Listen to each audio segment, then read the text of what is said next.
education in America is crushingly expensive. College tuition rates are rising far faster than family income is. Colleges are also politically monochromatic. Once in school, your kids will submit to brainwashing or they will suffer. When they come home, they may have learned to hate the values you raised them with, the ones you believe in. They may also be addicted to drugs and alcohol. So obviously the costs of college are extraordinarily high. But it's worth it, we tell ourselves, for the education. Education is key. Our kids need to learn. So the question is, are they learning? Well, several years ago, a pair of academic researchers decided to find out. They studied data from a group of more than 2,000 students enrolled in four-year colleges who've been tracked over a period of years. The book that resulted from all this research was called Academically Adrift: Limited Learning on College Campuses. Among its many findings, 45% of students, quote, did not demonstrate any significant improvement in learning over the first 2 years of college. Close to 40% didn't learn anything at all over 4 years. How did students learn so little? Well, many of them never really studied. 35% of students reported spending no more than 5 hours a week in academic preparation. Overall, the study found a 50% decline in the number of hours students spent studying compared to several decades ago. The average full-time college student now spends only 2.76 hours a day on all education-related activities, going to class, studying, all of it, and more than twice as much time shopping, eating, and partying. Multiply this by an entire country, and you wind up with a deeply ignorant population. There has been a consistent decline in adult literacy in America over the past 25 years, despite the fact that more kids than ever are going to college. Two separate studies by the National Assessment of Adult Literacy found that most college graduates fall below proficiency in verbal and quantitative literacy. The majority could not complete simple cognitive tasks like comparing the viewpoints in newspaper editorials or calculating the cost of food items in the grocery store. A 2005 study found that only 31% of college graduates could read and understand a complex book. 31%. Surveys of American college graduates show that they are far more ignorant than their counterparts in virtually every other developed nation. In some cases, college graduates in this country got the same test scores as high school graduates in other countries. As the Educational Testing Service put it, quote, a decade ago, the skill level of American adults was judged to be mediocre. Now it is below even that. This is a crisis. So you would think that colleges would respond by increasing academic rigor. But the opposite has happened. A survey of the top public universities in America found that only 9 schools required an economics course for graduation, for example. Only 5 required a survey course in American history. And as one researcher noted, despite lip service given to multiculturalism, fewer than half required even intermediate study of a foreign language. Meanwhile, the number of degrees awarded in women's and gender studies increased by more than 300% since 1990. College classes are getting flimsier. College graduates are getting dumber. But you would never know it from their grades, which are getting higher. In 1983, the average college GPA in this country was 2.8. It's now over 3.1. Grade inflation is everywhere, but it's most profound at private schools. At Wake Forest, for example, in North Carolina, the cumulative GPA for graduating seniors in 1988 was 2.84. In 2014, it was 3.4. Nationally, the most common grade given in college courses right now is an A. According to the New York Times, about 43% of all letter grades given are A's. Only about 10% are D's and F's. In other words, more students are failing, yet almost nobody fails. Kids know less, but their teachers assure them they know more. Colleges barely teach, yet every year they increase their fees. Try that in a private business. You might get indicted for fraud. Do it at an American university, and you get billions in taxpayer subsidies. Mark Roosevelt is the president of St. John's College in Santa Fe. St. John's is one of the only colleges in America that is still trying to provide a traditional liberal arts education centered on the study of great books. Mark Roosevelt joins us today. President Roosevelt, thanks for coming on. Appreciate it. So, thanks for having me. I want to talk to you specifically because I think this is not to promote your school, but I do think St. John's is different from most universities. So maybe you've got a different vantage on this. Looking at the country, how has it happened that when more people are going to college than ever before, there is a consistent decline in adult literacy? How did that happen? Well, first of all, thank you for allowing St. John's to join this conversation. We believe in conversation and civil discourse, which is another thing that, as you've pointed out, is unfortunately absent from many places. Yes, I agree. Wow. We are, you noted that we were different, Mr. Carlson. We are so different. We may be the most rigorous college in America. Our freshmen must learn ancient Greek. Our seniors struggle with quantum physics. Along the way, they have to take calculus. They have to learn how to do differential equations, and they have to study Hegel and Kierkegaard and Karl Marx and Adam Smith. So we are sailing against almost every prevailing wind in American higher education. I do agree with a lot of what you said at the beginning, that there has been slippage in rigor, slippage in the demands academically made of students. And we think that is a mistake, and we have no intention of joining that particular parade in higher education. Well, good for you. I wonder, though, what you make of this phenomenon, or maybe I'm misreading it, but as the outcomes decline, become less impressive, kids know less when they graduate, rigor declines. You would think colleges would say, we're turning out people who don't know very much. Only 30% can read a complex book. Maybe we want to teach them more. But the opposite seems to be happening. Why? Well, I'm not sure that I know the answer to why. The movement towards allowing students to shape their own curriculum and to be able to determine their own education is part of it. A lack of expectations is another part of it. Again, not to return to St. John's, but that's what I know best. Our students read 200 books, and I mean 200 serious books over the course of their education. But, Mr. Carlson, in all honesty, we are for very few folks. I mean, we have about 800 students between our two campuses, and our students are very self-selecting. They know what they're getting into. They know how hard it's going to be. And, you know, that is a very serious challenge for a lot of students, and so most maybe colleges that's it. are not like that. Well, so maybe you put your finger on it. What you're offering is a traditional liberal arts education that would have been familiar to a lot of well-educated Americans 100 years ago. Now you've got 800 students. So I guess the question is, what percentage of the American population is really suited for, interested in, should participate in a liberal arts education? Well, you know, I honestly believe that there ought to be a lot of diversity in our educational offerings. You've talked in the previous shows about career preparation, and there is a place for that. There's a place for people who want to get trained to do a job, even though we also know from colleges that only about 20% of students will actually work in something that they majored in. As you may know, Mr. Carlson, we don't have majors at St. John's. We don't think that life breaks down into majors. So again, we're just very different. So, you know, the liberal arts education can be described as very different things in very different places. At St. John's, it's an all-required curriculum. Everybody's taking all of the same courses, and they're all of equal rigor and equal demands. They're in very small classes, you know, an average of about 15 students in a class, so there's no place for them to hide. So the rigor is very real. And I hope it stays that way. Mark Roosevelt, thanks a lot for joining us. I appreciate it.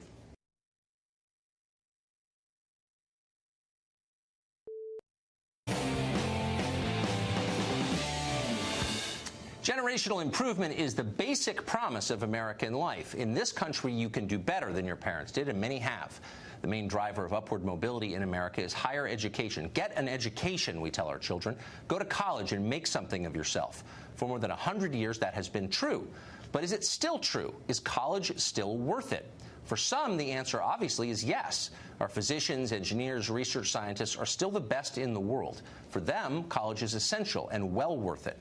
But what about the rest of us? How about your average sociology major or political science major at fill-in-the-blank state U? How about a Russian studies major at Trinity College in Hartford, Connecticut, a path I know well? Well, that remains an open question. We're going to spend the next month trying to answer it. There are a lot of ways to assess the costs and benefits of college, its effect on students, the many ways it changes the society. We'll get to all of those in this series, which is every Wednesday night.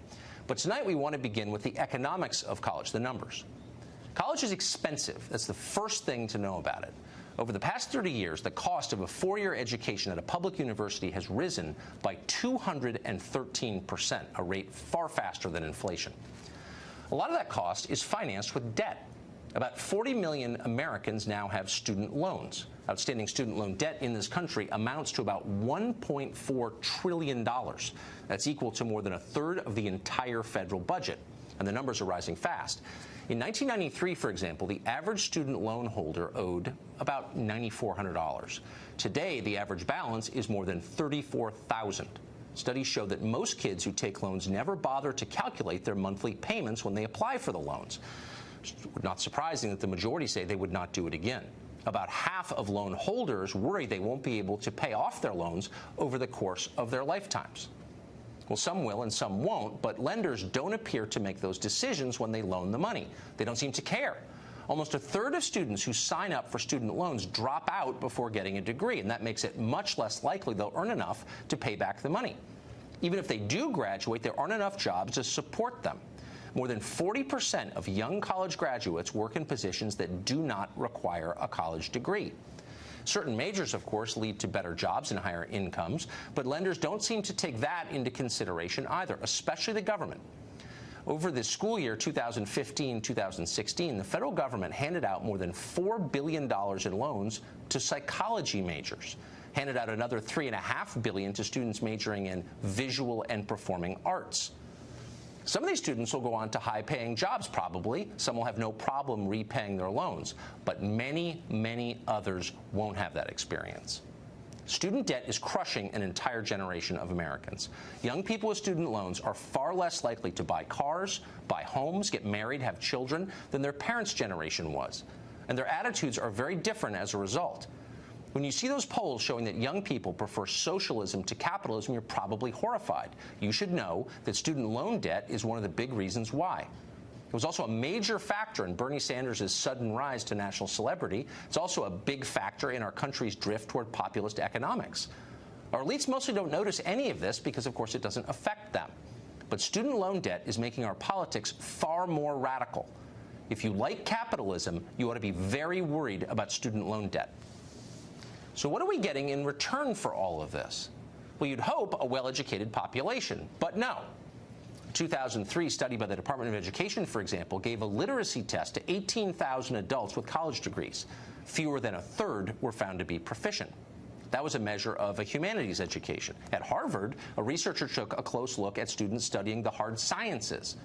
Among the findings, quote, students who receive honor grades in college-level physics courses frequently are unable to solve basic problems and questions encountered in a form slightly different from that in which they have been formally instructed and tested. In other words, when they got outside the classroom, they failed. Well, if you're going to send an entire generation deep into debt, that is not an adequate return on investment. But it's not really surprising when you consider how college students actually spend their time. It's been studied a lot. One survey found that the average full-time college student spends less than 3 hours a day on education-related activities of any kind. Students, meanwhile, spend almost 3 times as much time shopping, eating, and hanging around as they did going to class or doing homework. It's a nice life if you can get it, but in the end, it's a very costly vacation for all of us. Is it worth it?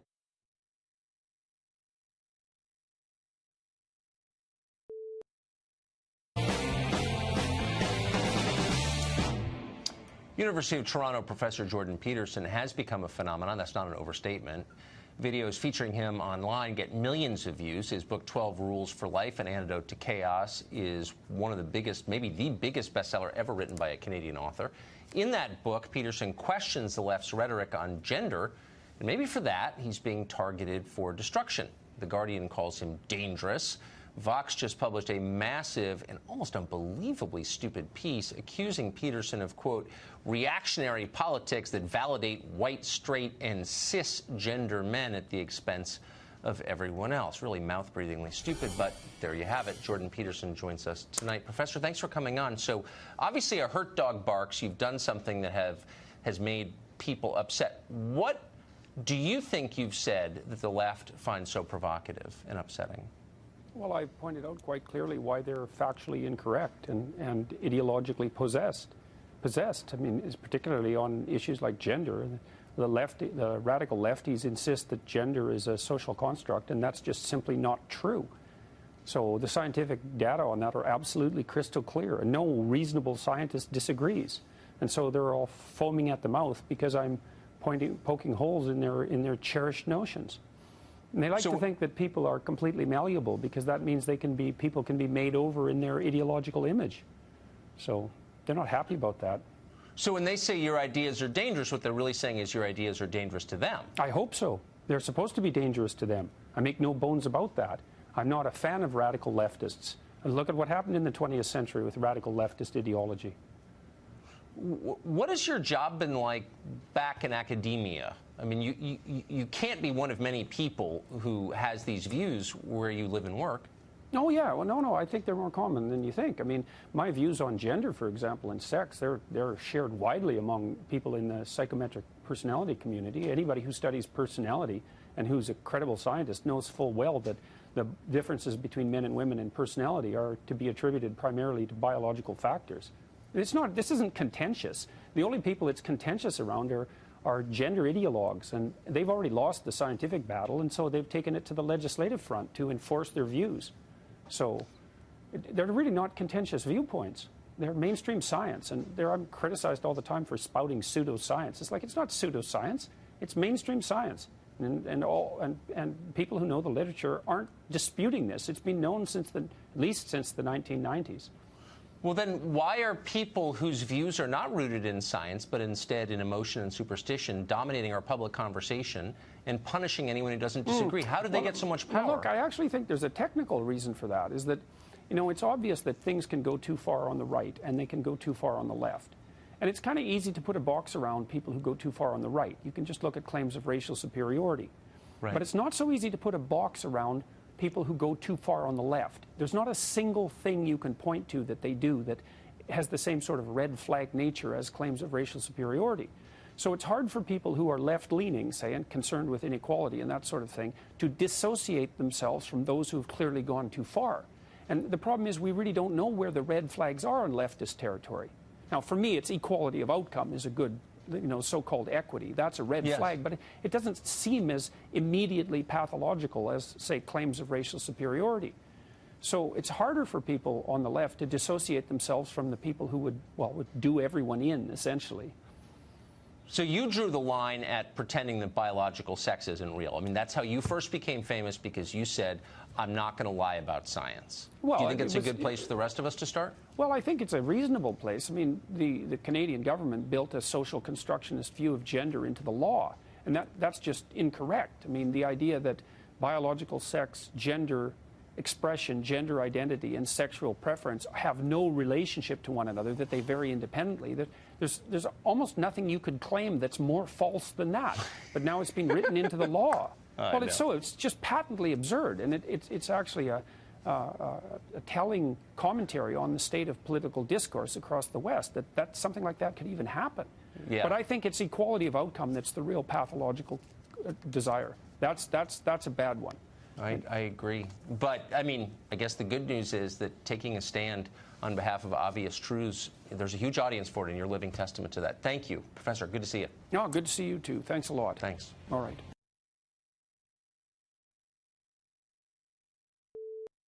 Ryan Kleckner is a former Army Special Operations sniper. He's a firearms attorney and a columnist at The Federalist, and he joins us. Ryan, thanks for coming on. Thanks for having me on, Tucker. So I think a lot of the people who are coming to the march this weekend are just upset about school shootings and maybe haven't thought about the agenda that undergirds the march. But the people organizing have a pretty clear legislative agenda. They'd like to do a lot of different things. And I want to run a couple of those things by you and get your quick responses as to whether you think that they would work. So the primary one is to ban the AR-15, or basically the whole category of semi-automatic rifles. Would that have stopped the school shootings we've seen? No. So criminals don't obey laws. The definition of a criminal is somebody who doesn't obey a law. Banning an inanimate object will not solve these problems. So, for example, the Maryland shooting yesterday didn't involve an AR-15. Virginia Tech, he used pistols. The Fort Hood massacre, he used pistols. 9/11, they used box cutters. The tool is not the problem. I mean, when you want to talk about tools, look at the Austin bombings that we just solved today. bombs are already illegal. It didn't stop the bombings from happening. But wait, but we know, because I saw it on CNN like all week, that high-capacity magazines are the core problem. So when we ban those, obviously this will end, right? Of course, because during the assault weapons ban that started in 1994 and sunsetted in 2004, it did nothing to stop violent crime. In fact, today's levels of violent crime are 50% lower than they were at their peak in 1997, right in the middle of the same ban that banned those so-called dangerous high-capacity magazines. Well, that doesn't make sense, because I know that places with strict gun control laws are much safer. I keep hearing that. Yeah. So one of the things I love about our federalist system is that we can look at societies, or little cities or states, and experiment with laws or ways of doing things. And I think before we have serious gun control legislation, we should look at Chicago and see how it's working there. How is it working? Has it stopped? They banned shootings there, so there are no more shootings? Solve the problem, right? No, it is the worst place we have going on right now in our country for shootings. We have not only just shootings, but violent crime. And Tucker, that's another problem, is I don't know why we're focusing on shootings so much. Yes, they're horrible, they're bad, but we should be worried about violent crime. And when I talk to, and I'm trying to debate with an anti-gunner, one of the first things I'll ask them is, look, are you really trying to stop gun violence, or are you trying to stop all violence? And if they answer gun violence, okay, I get it. They're just trying to ban guns. But if they want to stop all violence, okay, let's have a serious discussion. Because just getting rid of guns, yes, maybe the use of guns will go down if you banned them. But just like Australia, your violent crime is either going to stay the same or go up because you have a bunch of unarmed victims. So what about, one idea that seems to be gaining traction among even some Republicans is the idea of banning gun purchases under the age of 21. That doubtless would solve the problem. You're either an adult at 18 or you're not. I think we need to make that distinction first before we even get to guns. And I get it that Democrats want younger voters because as people grow up, they tend to stop voting Democrat. But if you can be tried as an adult in a criminal case at 18, if you can join the military at 18, if you can enter into legal contracts at 18, then you're an adult. You should be able to buy a firearm. But let's just pretend that we're going to raise it to 21, and we're going to raise all the ages for all those things I just mentioned to 21 years old. That still would not have stopped 29 of the top 30 mass shootings that we've had in this country. Well, I'm beginning to think maybe there's another agenda here, and it's not just about stopping school shootings. Ryan, thank you for injecting some reason into this. It's been sorely lacking, so I appreciate it. Thank you.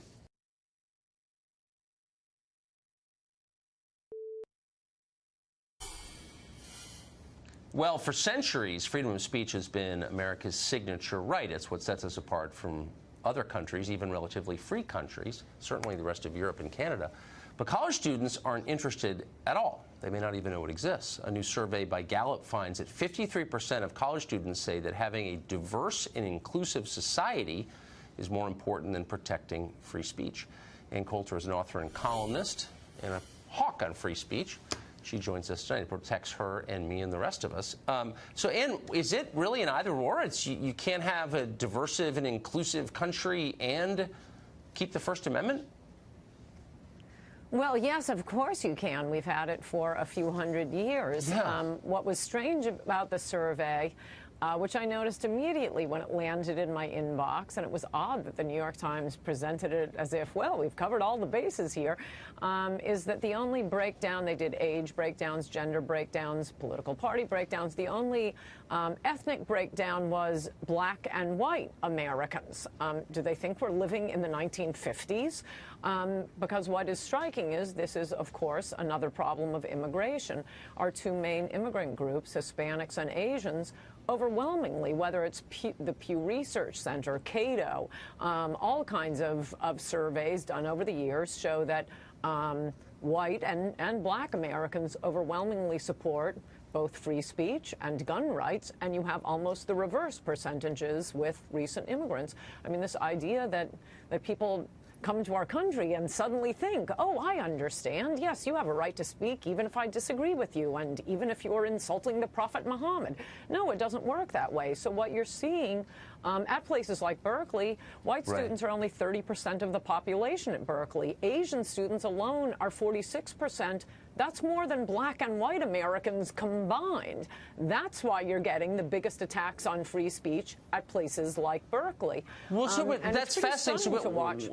So it's not a left-right thing as much as it's a new arrival versus born here thing. So then why wouldn't we be doing everything we can to inculcate our beliefs and understanding of our rights under our Constitution in people who just got here? Yes, no, you're right. Well, because we have even among 11th generation Americans these people called liberals, and they're as opposed to our fundamental freedoms as the newcomers are. But I mean, the ACLU has been surprisingly staunch on the issue of free speech, losing a lot of their donors, I might add, in the face of these recent attacks. But you would think that the ACLU would have an opinion on the importation of people adamantly opposed to the mission statement in their charter.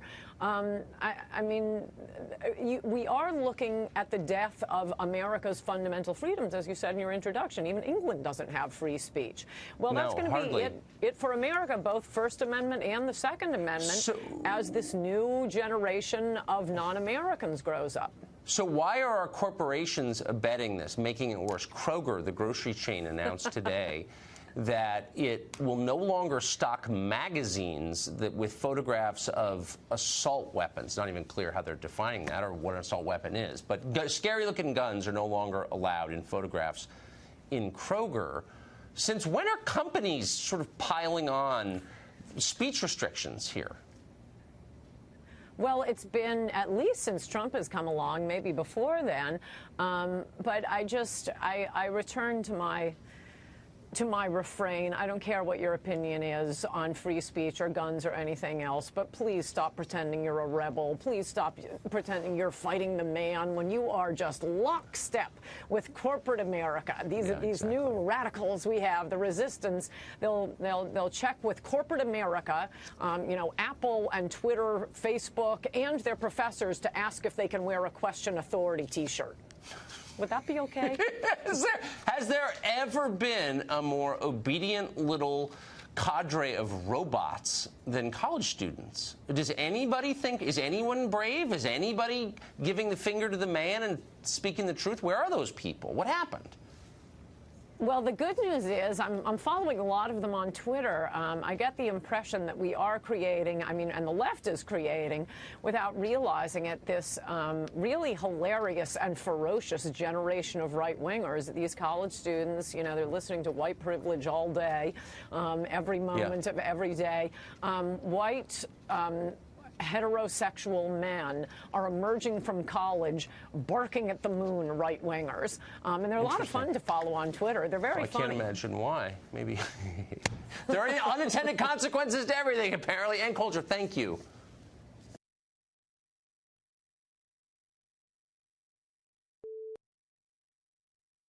America's cigar industry, which is vibrant and impressive, could be on the brink of collapse. Why? Because of holdover regulations from the Obama administration.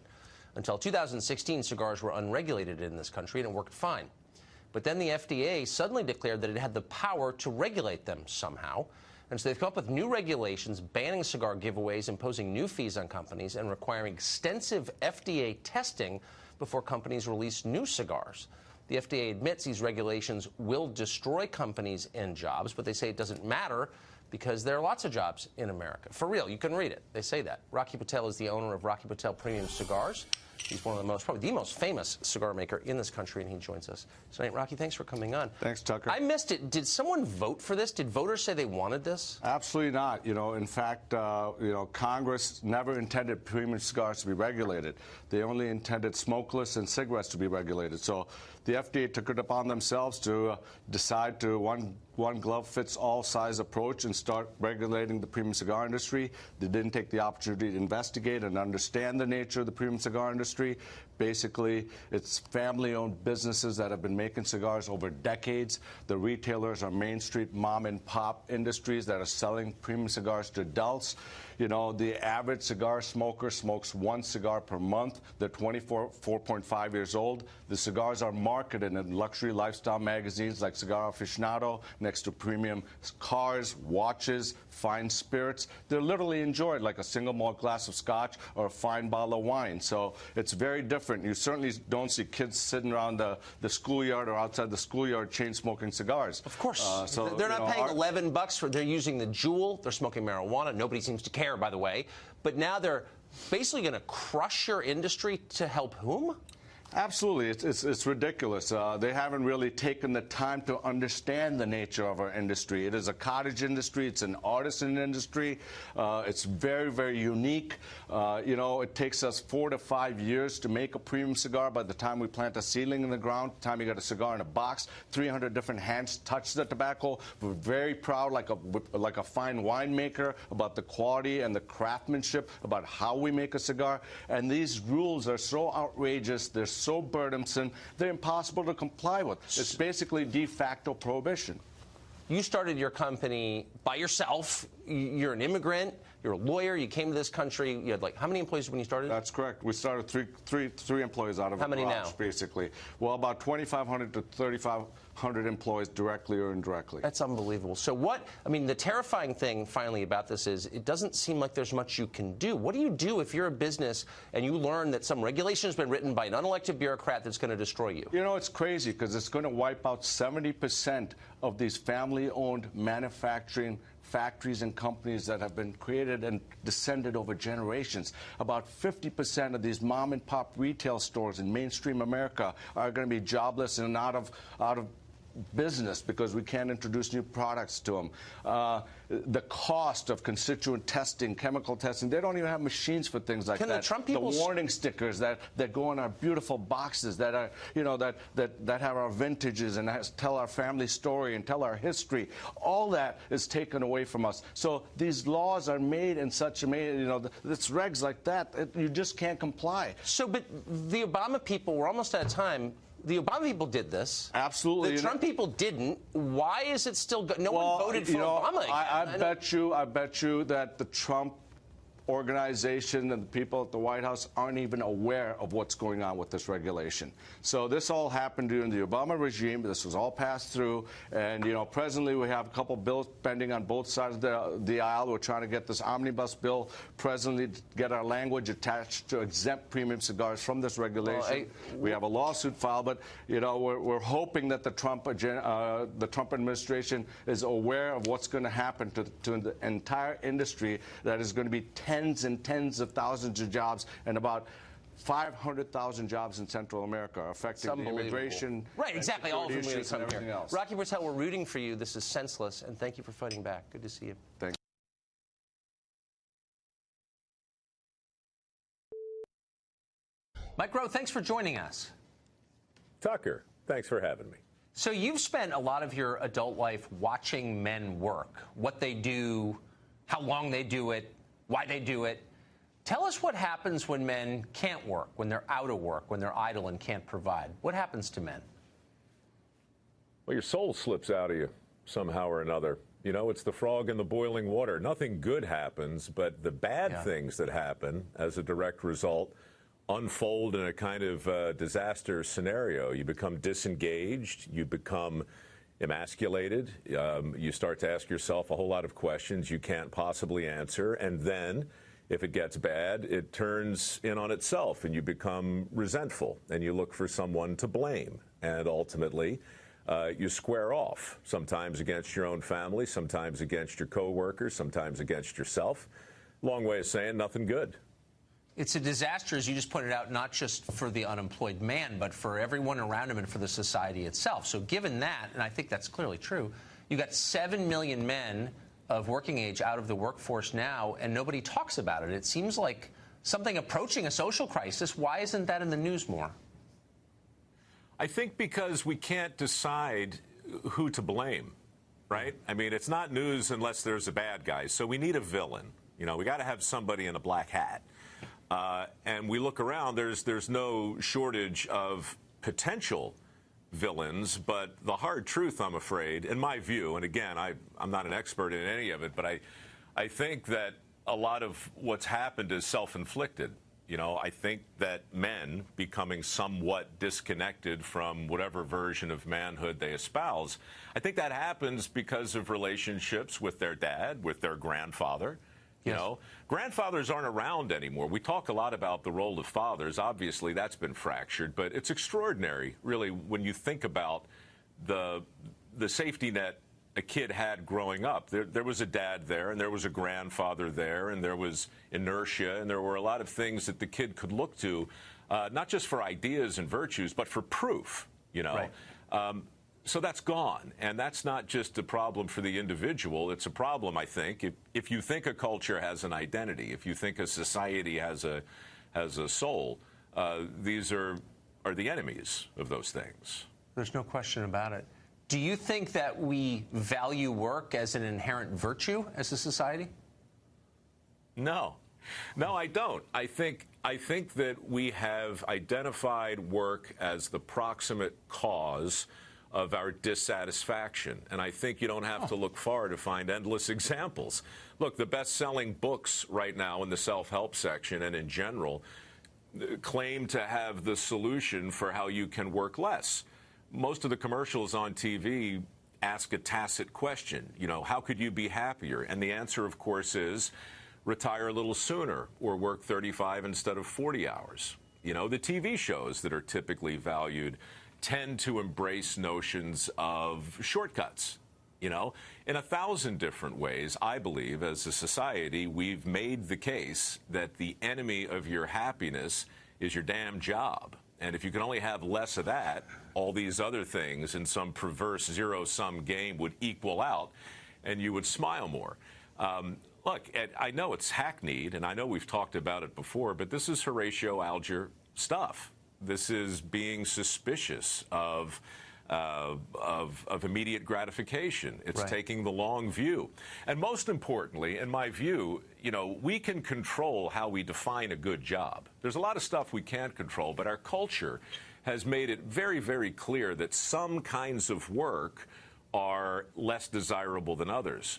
And once we set the table that way, then we start to look at some kinds of education as being more important than others. Next thing you know, you got $1.5 trillion in student loans. You've got 6 million jobs available right now that involve training and not a 4-year degree. And you've got a whole generation of kids who are nicely educated for jobs that don't exist anymore with a big fat pile of debt they can't pay back because we lent them a bunch of money we didn't have in the first place. It ain't great. So I got to say, almost all the happy and successful people I know work and love to work. So maybe there's something, at least for men, there's something about working that makes you happy, just the act of working. Do you think that's true? I think so. I do think it's true. But I think the lie, like the big underlying bright and shiny lie, is the idea that what you do is the thing that will either make you happy or unhappy. That's not what you just said. What you said is the business of working has an underlying inherent value to it. And I do believe deeply that that's 100% true. If it were true that certain jobs made certain people unhappy or made everybody unhappy, then obviously everybody in that job would be miserable. But right. You know, if there's one enduring lesson from dirty jobs, it's the fact that those people as a group were having a better time and were more connected to their work than the vast majority of people I know who make great white-collar livings. It's just an inconvenient truth, if you'll pardon the bromide, but it's out there, and there's a lot of hope in it. You know, if you can find people doing something that you were told is supposed to make you miserable, but they are somehow prospering and happy, you're going to have to square that. The evidence demands a verdict, and that's look, exactly the good news in all of this is there's a lot of evidence out there that's positive. The average lumberjack that you interviewed on your show always seemed a lot happier than the average corporate lawyer I know, which is kind of There's a sense, it's like being in on some sort of joke. Right. It really and truly is. I mean, we could talk more, but it's basically a band of brothers, and it's the feeling you get when you know that whatever it is you're doing matters. Of course you have to get paid, but you also have to know that you're doing something worthwhile. Exactly. Micro, that was great. Thank you. Anytime.